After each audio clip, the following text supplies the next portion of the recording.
Well, welcome to the program and happy Independence Day. Happy July 4th.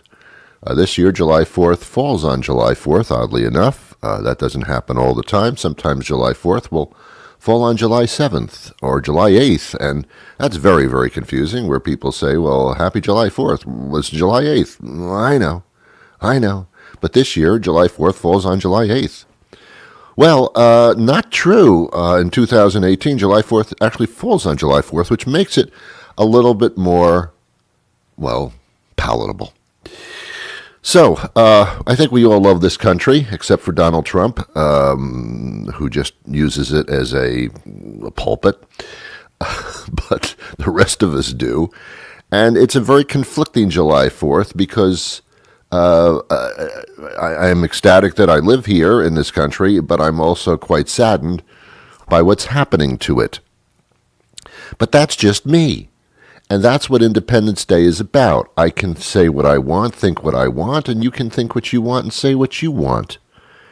And obviously Trump certainly exercises that right on a daily tweeting basis. Other than that, it's the day of barbecuing and sitting around and walking around the house in your underpants. That's the kind of day this is. Nobody's working on July 4th. It's a sit back, have a beer, and some destructive nitrate foods. It's that kind of day. And then in the evening, when the sun goes down, we watch fireworks. We watch explosions, colorful explosions in the sky, which is pretty, but at the same time, Ron, referring to myself, Ron doesn't like explosions in the sky for a multitude of reasons. One is because what they actually represent are the bombs bursting in air. Let me tell you something. If I lived in a country where bombs were basically bursting in air all the time and causing, bombs cause death, I don't know if I'd stand there and go, ooh, pretty bomb. Oh, look at that bomb explode in the sky. Pretty. Yeah, I don't think so. I don't think that would be my reaction. I think if I saw a bomb exploding in the sky, it'd be one of horror rather than... Yeah, I know. Anyway, so I'm not into fireworks per se. Also, when you have the fireworks being displayed, the mosquitoes actually band together and say, look at all this bloody, wonderful flesh standing in an open meadow. Could they be more obvious? Come on, guys. Let's bite them. Let's start sucking their blood and giving them all kinds of little skin problems. And let's see if we can spread some disease amongst these folks. Come on. So I don't stand in open fields when the sun goes down. So I'm a target. Well, Ron, you could always wear DEET. DEET? What are you talking about? You could wear a mosquito spray there, you know? You could wear the anti-mosquito shield. No. I don't feel like dousing myself in chemicals so I can watch bombs bursting in air. So thank you very much. Also, everybody that goes to fireworks displays, they all smell. If they don't smell of the DEET mosquito spray, they smell of armpit stuff. Because on July 4th, it's usually one of the hottest days of the year. And you have thousands of people standing in an open field. Usually either they're high on pot or some type of alcohol, all standing together looking at their watches saying, when's this damn thing going to start? Fireworks displays never start on time.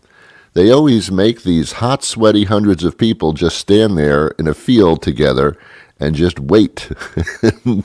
On a hot 100-degree evening, just standing around a field and waiting is not a great idea. Start the damn things on time. You've got some crowd problems going on. So, it's just, all in all, Ron don't like the firework display. Fireworks have become very modernized and technical, where they actually follow the beats of the songs that they're playing over loudspeakers at 10 o'clock at night when other people are trying to sleep. That's why I don't drink too much on July 4th, because I'm not going to be able to go to bed until all these schmucks stop exploding things. Just as you're falling asleep, you hear this gigantic explosion like your house blew up. It's just a very weird... How do we celebrate our independence?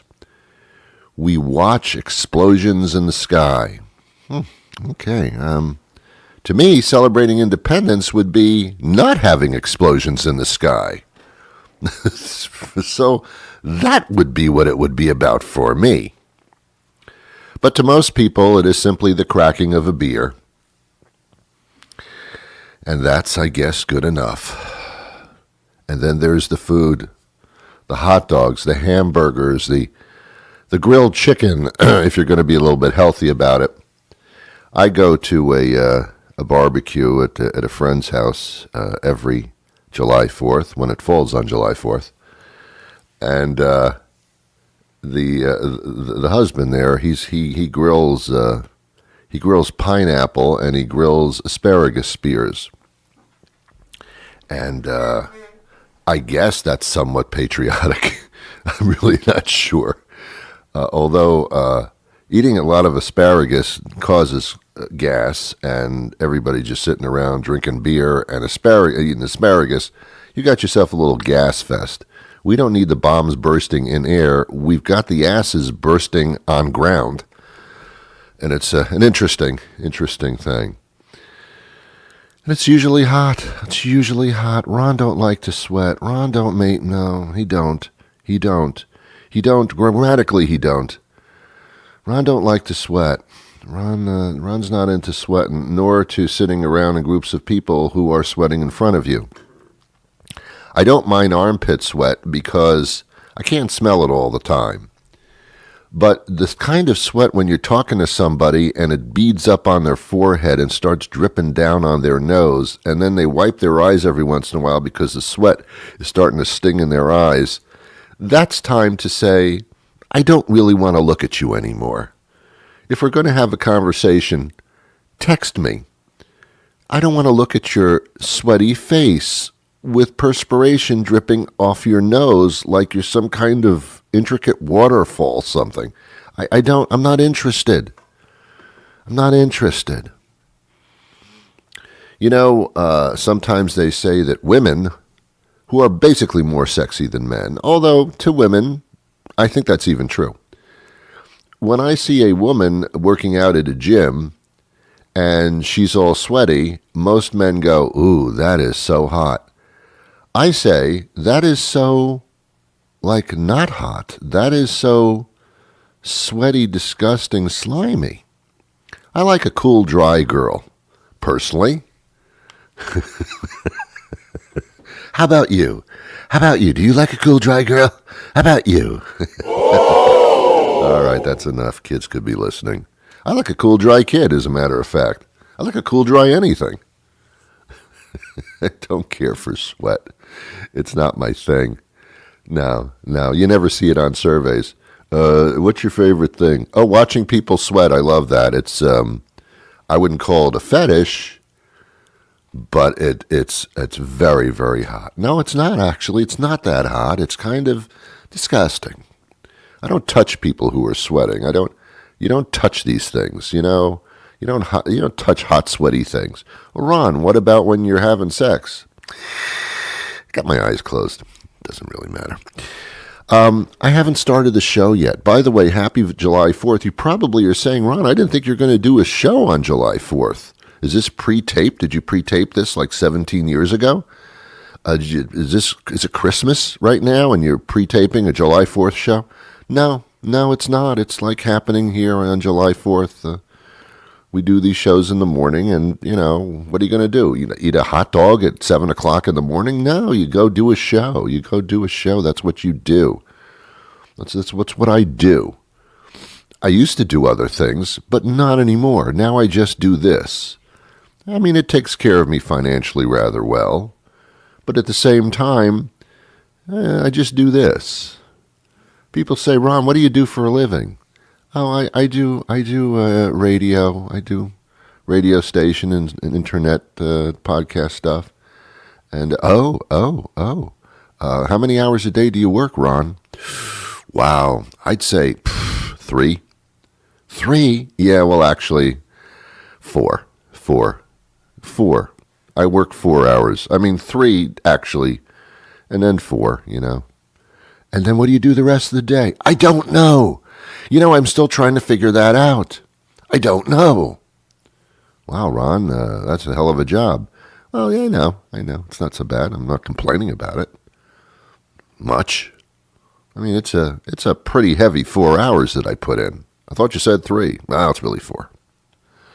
That's very heavy. It's mentally very, very taxing. Very, very taxing. That's right. So by the time the 4 hours is, after I've talked for 4 hours, I'm sweating. I'm perspiring and I'm sweating and it's I don't like to sweat. Let's start the show. On the air everywhere, this is New England Broadcasting. Why are you listening to this, by the way? Welcome to the Ron Van Dam Show. Hold on tight. Things can get a bit weird, if you like that sort of thing. Yeah, what the hell? You're not doing anything else either. Whatever.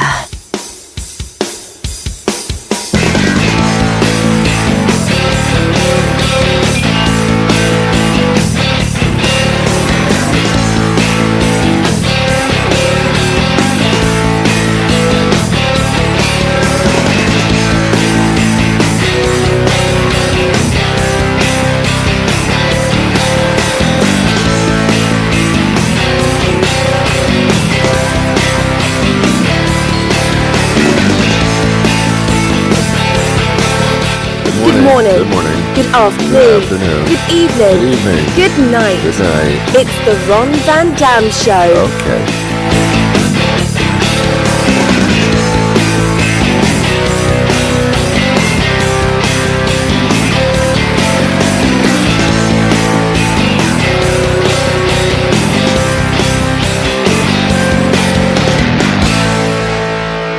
Sit back, relax, grab a cup of coffee, a cup of tea, whatever your liquid libation may be in the morning, and join us as we take a look at the world around us. As much as it's a pleasure to be with you, the pleasure is actually all yours.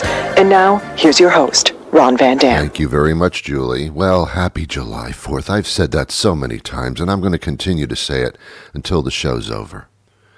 One of the great joys of July 4th is the hot dog. I've talked about this on the show before. I love the hot dog, but only on special occasions. I don't just wake up in the morning and say I want to have a hot dog. It has to be on a holiday. There are 3 hot dog holidays. Let's name them together. Ready? Okay, here we go. Memorial Day. Yeah, hot dog. July 4th. Yeah, hot dog. Labor Day. Last hot dog. Yep, 3 holiday hot dogs. Now, just because it's a holiday doesn't mean it's hot dog time. Nobody says, oh my God, it's Christmas. Where can I get a hot dog? No, doesn't work like that. It's the magic 3. It's the Trinity. Memorial Day, July 4th, Labor Day, hot dog days. You must have a hot dog on these days. If not, you must leave the country. Isn't it interesting that we put up walls, Donald?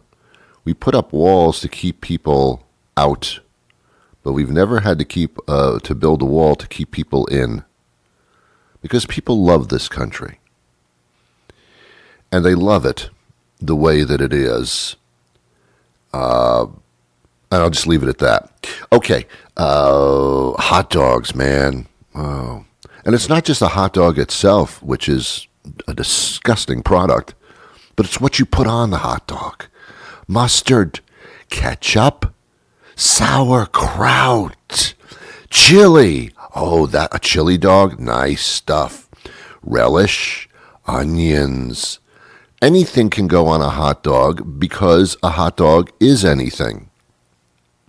And it doesn't have to be a beef hot dog. You can actually save some of the fat content by going to the chicken hot dog or the turkey hot dog. And let me tell you something, ladies and gentlemen of the jury. I sometimes have turkey hot dogs, and I can't tell the difference because it's still intestine stuff crap. It doesn't matter. It's what you put on the hot dog. It's not the hot dog itself. One of my favorite hot dogs is when I go to New York City. They have little hot dog stands all over the city, and they're yellow and blue umbrellas, and they're called Sabret's hot dogs. I believe you can even find them in some supermarkets. They take the hot dogs, they don't grill them, they are boiled in some type of standing city water, and it goes on a bun, and it's incredible. I love this stuff. But I don't think I love the hot dog as much as I love the idea of standing there on a city street eating a hot dog. That's the excitement of it. It's not the hot dog itself. It's where you're eating it. It's just a hot dog it's an experience. It's not just the food. It's an experience, man. And this is a hot dog day. And don't you dare go through this July 4th holiday without eating a hot dog somewhere. Somewhere you must eat the hot dog. There's nothing more American than a hot dog. And this summer, we will eat over 23 million hot dogs in Major League ballparks alone. That's enough to stretch coast to coast from Dodger Stadium in Los Angeles to Camden Yards in Baltimore. But did you know hot dogs, also called Frankfurters, were first created using pork in Frankfurt, Germany in 1852? And hot dog champion Joey Jaws Chestnut set his world record in 2009 eating 68 hot dogs in just 10 minutes. Blech! But on average, an adult in the United States consumes 70 hot dogs a year. So maybe it's about time you learn what the heck is actually in all those hot dogs. The most popular hot dogs are either made from beef, pork, or both, fat, and lots of it, salt. Check out how many words start with sodium on that label, and lots of chemicals. Hot dogs are prepared commercially in huge vats where rapidly moving blades grind and mix these ingredients with spices. This mixture is then forced through tubes into casings for cooking. Now, most hot dogs you purchase at the store are pre-cooked and they're ready to eat, but people tend to boil, grill, or microwave them at home. And we all know that dogs aren't considered a diet food, obviously, but how unhealthy are they? Well, despite the first ingredient being meat, hot dogs are not a great source of protein. In fact, one typical hot dog only has the equivalent of this measly 3/4 ounce piece of lean steak. Each hot dog is about 250 calories. 70 to 80% of those calories are pure fat. And that's before you even consider any of the toppings. Now, like other processed meats, hot dogs are loaded with sodium, which we know raises our blood pressure. Ugh. A 2010 study conducted by researchers at Harvard found that eating one serving a day of processed meat, that's the equivalent of one single hot dog, has been linked to a 42% increased risk in heart disease and a 19% increased risk for diabetes. So does this mean that you have to go cold turkey on hot dogs? If you're a Francophile, you don't need to take this to the total extreme and never eat another hot dog ever again. But my advice is to save them for those special occasions at the ballpark when it's part of the experience. You don't want to make hot dogs regular features in your grocery cart or staples in your kids' diet. And when you do treat yourself to hot dogs, try looking for brands that are lower in fat and sodium. Now that you know what the heck you're eating, proceed with caution. Well, that certainly makes it feel very tasty. That didn't help, but this does. Hot dogs, Armour hot dogs. What kind of kids eat Armour hot dogs? Step right up for fat kids, skinny kids, kids who climb on rocks, tough kids, sissy kids. Even kids with chicken pox love hot dogs. Armour hot dogs. The dogs kids eat day or night. Sad kids, funny kids, kids who fly a kite. Big kids, little kids, kids who like to fight. Love hot dogs. Armour hot dogs. The dogs kids love to fight. When man bites dog, that's news they say. But when kids bite dogs, they yell, hooray! For hot dogs, Armour hot dogs. The dogs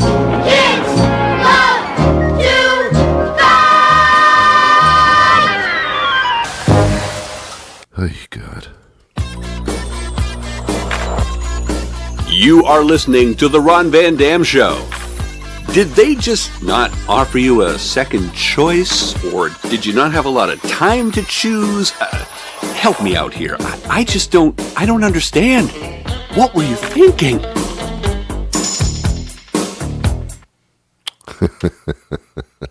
I don't understand either.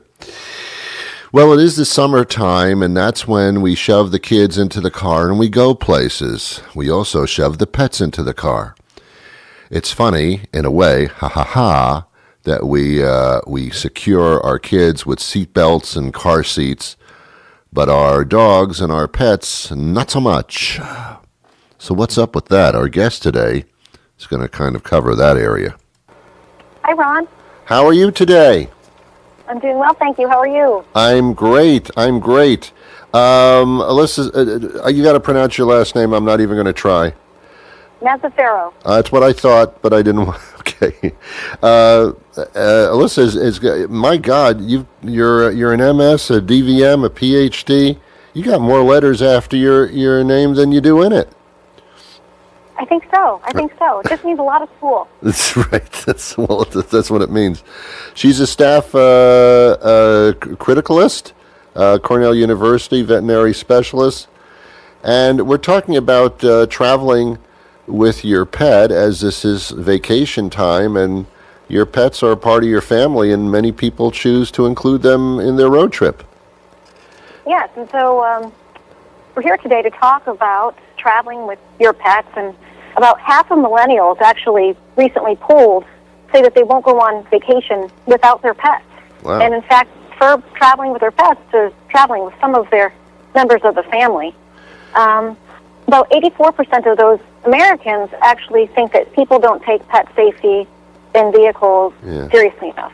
And that's important because although we love our pets, almost half of us don't even know about or own any type of safety gear to travel with our pets. And 40% of us actually will allow our pets to travel in the front seat with us unrestrained. And as a veterinarian, specifically working in emergency and critical care, I'm here to tell you that that's just not safe. Sure. As we all know, we go to extraordinary lengths with equipment and apparatus to make sure that our children are well secured. There are even laws accordingly.